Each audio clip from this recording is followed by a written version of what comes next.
राष्ट्रवादी काँग्रेसमधील बंडखोरीपासून पवार कुटुंबातील कटुता मोठ्या प्रमाणात वाढली आहे. याची प्रचिती शनिवारी बारामतीकरांना आली.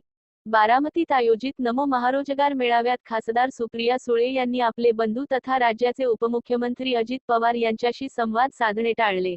त्या मुख्यमंत्री एकनाथ शिंदे यांना नमस्कार करून थेट माघारी आपल्या खुर्चीकडे वळल्या. हे चित्र सर्वसामान्य बारामतीकरांसाठी नवे होते. राज्य सरकारने शनिवारी बारामतीत नमो महारोजगार मेळाव्याचे आयोजन करण्यात आले आहे.